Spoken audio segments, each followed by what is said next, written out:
দাঁতগুলো মুক্তার মতো চকচকে। যে কোনো বিরোধপূর্ণ বিষয়ে তিনি যেটা বলতেছেন সবাই ওইটা মেনে নিচ্ছে। একটা বিরোধপূর্ণ বিষয় উনি একটা বলছেন, এটাই ঠিক। তখন আবু ইদ্রিস খাওলানী রাহমাতুল্লাহি আলাইহি বলেন, আমি লোকদেরকে জিজ্ঞাসা করলাম, ইনি কে? দাঁতগুলো মুক্তার মতো চকচকে, যা বলছে লোক তাই মেনে নিচ্ছে। তখন লোকেরা বললেন, আরে ইনি হলেন আল্লাহ রাসূল সাল্লাল্লাহু আলাইহি ওয়াসাল্লামের সাহাবী হযরত মুআয ইবনে জাবাল। আল্লাহু আকবার বলেন। আবু ইদ্রিস খাওলানী রাহমাতুল্লাহি আলাইহি বলেন, আমি অপেক্ষা করলাম কখন আল্লাহ রাসূলের এই সাহাবীর সোহবত পাওয়া যায়। সময় পাইলাম না। ভোর রাত্রে আগে থেকে চলে আসলাম মসজিদে, আইসা দেখি আল্লাহ রাসূলের সাহাবী নামাজ পড়তেছেন। আল্লাহু আকবার বলেন। কিন্তু আমি নীরবে পেয়েছি। সালাম ফিরানোর পরে আমি কাছে গিয়েছি, আল্লাহ রাসূলের সাহাবীর কাছে গিয়ে মুসাফাহা করেছি। মুসাফাহা করার পরে আমি বলেছি, ও আল্লাহ রাসূলের সাহাবী, আমি আপনাকে আল্লাহর জন্য ভালোবাসি। হযরত মুআয ইবনে জাবাল জিজ্ঞাসা করলেন, কার জন্য? তিনি বললেন, আল্লাহর জন্য। হযরত মুআয ইবনে জাবাল বললেন, সত্যি আল্লাহর জন্য, অন্য কোনো উদ্দেশ্য নেই? আবু ইদ্রিস খাওলানী রাহমাতুল্লাহি আলাইহি বলেন, না, অন্য কোনো উদ্দেশ্য নেই, সত্যি আল্লাহর জন্য আপনাকে ভালোবাসি। এবার হযরত মুআয ইবনে জাবাল দাঁড়ালেন। আবু ইদ্রিস খাওলানী রাহমাতুল্লাহি আলাইহি বলেন, আমিও দাঁড়িয়ে গেলাম। মুআয ইবনে জাবাল আমার চাদরের কোনা ধরে কাছে টেনে আনলেন, বুকের মধ্যে জড়িয়ে ধরে বললেন, ওগো আল্লাহর বান্দা, সুসংবাদ শোনো, তুমি যদি আমাকে শুধুই আল্লাহর জন্য ভালোবেসে থাকো, আল্লাহর রাসূলকে আমি বলতে শুনেছি, যদি কোনো ব্যক্তি কোনো মুসলমানকে আল্লাহর জন্য ভালোবাসেন, আল্লাহ তাকে ভালোবাসেন। আল্লাহু আকবার বলেন। আমি যদি আপনাকে ভালোবাসি আল্লাহর জন্য, আপনি মুসলমান তাই। আপনি যদি আমাকে ভালোবাসেন আল্লাহর জন্য, আমি মুসলমান তাই। টাকা লাগবে নি ভাইজান? টাকা লাগবে? কি লাগবে? একটুখানি মন লাগবে। এইবার একটু তিতা কথা কইতাম। হ্যাঁ, সারা দুনিয়ার সব মুসলমানের জন্য আমি দোয়া করি, আল্লাহ গো, ফিলিস্তিনের মুসলমানদেরকে বিজয় দাও, আল্লাহ ইরাকের মুসলমানদেরকে বিজয় দাও। চোখের পানি ভাইসা যায়। আমার বাড়ির পাশের প্রতিবেশী যে আছে, এর কথা শুনলে মনে হয় এর মতন খারাপ খোদার দুনিয়ায় আর নাই। কথাটা কি ঠিক? এই জায়গাতে মলম লাগাইতে হবে, এই জায়গাতে ব্যান্ডেজ করতে হবে। কারণ সারা দুনিয়ার মুসলমানের চেয়ে আপনার প্রতিবেশীর হক আপনার কাছে বেশি। হযরত আব্দুল্লাহ ইবনে আমর রাদিয়াল্লাহু তাআলা আনহু, ওনার পরিবারে যদি বকরি জবাই করা হতো, তাহলে তিনি বলতেন, আহাদাইতুম লিজারিনাল ইহুদি, তোমরা আমাদের ইহুদি প্রতিবেশীকে কিছু হাদিয়া পাঠাইছো নি। আমার প্রতিবেশী যে আছেন সে তো ইহুদি নয়, হিন্দু বৌদ্ধ খ্রিস্টান নয়, মুসলমান। হয়তো একটু বিরোধ আছে কি নিয়া, বেশিরভাগ জায়গায় ছোট বিষয় নিয়ে কি, ওই আমার একটা মুরগি তার বাড়িতে গেছিল, সে একটু জোরে হোজ করছে, হ্যাঁ দেখছো নি মুরগিটারে কিভাবে ধাউ দিছে, সারাদিন তার মুরগি আমার বাড়িতে থাকে, এটা নিয়ে ঝগড়া। হ্যাঁ ঠিক না বেঠিক? এর থেকে বের হয়ে আসতে হবে, এর থেকে বের হয়ে আসতে হবে। প্রতিবেশীর ব্যাপারে আল্লাহ রাসূল সাল্লাল্লাহু আলাইহি ওয়াসাল্লামকে জিবরিল ফেরেশতা এত বেশি তাকিদ দিয়েছেন, নবীজি বলেন, আমি মনে করেছি মনে হয় প্রতিবেশীকে ওয়ারিস বানিয়ে দেওয়া হবে। অর্থাৎ আমি মারা গেলে আমার সন্তানাদি যেমন আমার সম্পদ পাবে, প্রতিবেশীও এরকম পাবে। আমি মনে করেছি এরকম মনে হয় হুকুম হয়ে যাবে। প্রতিবেশীর ব্যাপারে এত তাকিদ দিয়েছেন জিবরিল ফেরেশতা। ও ভাই, দোস্ত, বুজুর্গ, আমার প্রতিবেশী যে মুসলমানটা আছে, ওর সাথে যদি একটু সুসম্পর্ক করতে পারি, তাহলে আপনি বিশ্বাস করেন, আমি আগেও বলছি এখনো বলছি, সারা দুনিয়ার সব কিছু মিথ্যা হতে পারে, কিন্তু মুহাম্মদুর রাসূলুল্লাহ সাল্লাল্লাহু আলাইহি ওয়াসাল্লাম যা বলেছেন তা মিথ্যা নয়। আপনি যদি আপনার প্রতিবেশীকে মুসলমান তাই আল্লাহর জন্য ক্ষমা করে দিয়ে ভালোবাসতে পারেন, কাল কিয়ামতের কঠিন মুসিবতের সময় আরশে আজিমের ছায়ার নিচে আপনার আশ্রয় হবে।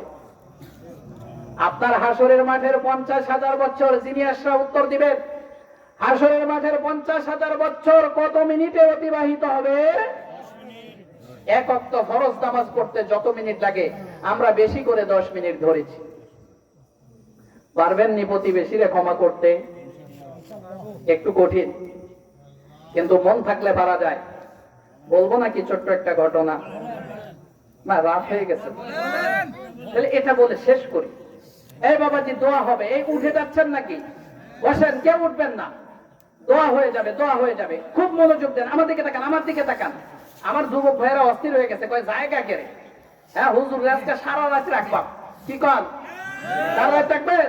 আল্লাহু আকবার বলেন। কিন্তু আপনারা সারা রাতে সওয়াব পাইছেন, সারা রাতে সওয়াব পাইছেন। আমি সারা রাত আপনাদেরকে কষ্ট দিব না। শেষ। একটু শুনেন, প্রতিবেশীর কথা বলছি। একজন মুনাফিক, কে মুনাফিক, নবীজির কাছে বিচার নিয়ে আসছে। হুজুর, আমার বাড়ির পাশে আমার প্রতিবেশী আছে, আমার একটা খেজুর গাছের গোড়া আমার জায়গায়, কিন্তু গাছটা একটু হেলে আগাটা প্রতিবেশীর বাড়ির ভিতরে গেছে। তো আমার গাছের থাইকা যে পাকা খেজুর ঝরে পড়ে পাখিতে খাইতে যায়, আমি টুকায় আনার আগেই প্রতিবেশীর ছোট ছোট বাচ্চারা খেয়ে ফেলে। আমি এটা আপনার কাছে বিচার দিলাম, বিচার চাই। কথাটা কি বুঝতে পেরেছেন? ইসলামের মধ্যে দুই ধরনের বিচার আছে, একটা হলো ন্যায় বিচার, আর একটা হলো আপোষের বিচার। একটা হলো ন্যায্য বিচার, আর একটা হলো আপোষের বিচার। আপোষের, যেহেতু দুইজনই মুসলমান, সে দাবি করছে আমি একজন মুসলমান, আর খেয়ে ফেলে যারা তারাও মুসলমান। নবীজি বললেন, শোনো, তোমার গাছ থেকে পাখিতে ফেলে দেয় যে একটা দুইটা খেজুর, এ খুব দামি না। একটা খেজুর, দুইটা খেজুর পাখিতে ফেলে দেয়, এটা প্রতিবেশীর ছোট ছোট বাচ্চা ওরা কুড়িয়ে খেয়ে ফেলে। তুমি যদি এটা মাফ করে দাও, তাদেরকে এটা হাদিয়া দিয়া দাও, পুরো কাঁধি না, একটা দুইটা যা ঝরে ঝরে পড়ে, এটা যদি তুমি তাদেরকে হাদিয়া দিয়ে দাও, তারা খেয়ে ফেলে, বিনিময়ে তুমি জান্নাত পাইবা। কিন্তু লোকটা কি মুসলমান? মুখে কয় মুসলমান, অন্তরে মুনাফিক। মুখে কয় মুসলমান, অন্তরে মুনাফিক। সে কয়, হুজুর, জান্নাত তো বাকি, আর আমার খেজুর খাচ্ছে তো নগদ। আমি নগদের বিনিময়ে বাকি সদায়ে রাজি নই। সিদ্দিক আকবর উপস্থিত, মাথা নষ্ট হয়ে গেছে। বলে কি, এত বড় সুযোগ হাতছাড়া করে মুহাম্মদুর রাসূলুল্লাহ জান্নাতের গ্যারান্টি দেয় কয়েকটা খেজুরের বিনিময়ে, আর এই লোকটা বলে কি? সিদ্দিক আকবর ওরে কানে কানে বলে, এদিকে আসো, তাড়াতাড়ি আসো, এদিকে আসো, শোনো শোনো শোনো। কই কি? কই খেজুর গাছটা বিক্রি করবো আমার কাছে। মুনাফিক কই, এরকম সুযোগ একটু চাচ্ছিলাম, দাম মনে করুন 5,000 খেজুর গাছে। মুনাফিককে কয়, বেচবো 50,000 দিলে। হযরত আবু বকর বললেন, দিলাম 50। গাছ দিছো নি কও? মুনাফিক খুব খুশি, দিছি দিছি দিছি। মনে করছে কি জিততে গেছি, 5,000 টা 50,000 বিক্রি করে ফেলছি। সিদ্দিক আকবর আল্লাহর রাসূলের কাছে আইয়া কয়, ইয়া রাসূলুল্লাহ, যদি কোন ব্যক্তি এই পুরো গাছটাকে, ওই যে ছোট বাচ্চারা ছিল ওদেরকে পুরো গাছটাকে জমি শুদ্ধ দান করে দেয়, তার জন্যও কি আপনার জান্নাতের গ্যারান্টি থাকবে? আল্লাহর রাসূল বলেন, অবশ্যই থাকবে। সিদ্দিক আকবর বললেন, তাহলে আপনাকে সাক্ষী রেখে আমি এই পুরো গাছ ক্রয় করেছি, এটা ওই বাচ্চাদেরকে দান করে দিলাম। আল্লাহু আকবার বলে। এটা হলো প্রতিবেশী। প্রতিবেশীর সাথে সুসম্পর্ক রাখবেন, আপনার আপনার আত্মার সংশোধন হয়ে যাবে। কালকে আমাদের কঠিন মুসিবতের সময় আরশে আজিমের ছায়ার নিচে আশ্রয় পাইবে।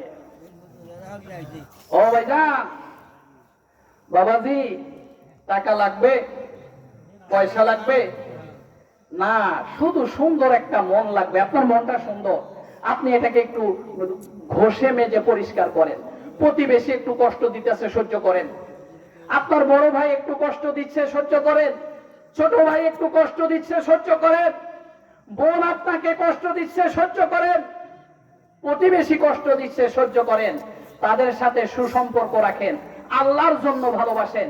যদি করতে পারেন, কাল কিয়ামতের কঠিন মুসিবতের সময় আরশে আজিমের ছায়ার নিচে আশ্রয় পাবে। কয়টা বললাম?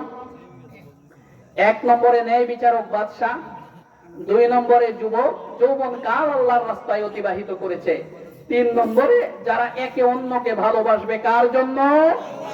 আমরা কে কে আজকের পর থেকে সকল মুসলমান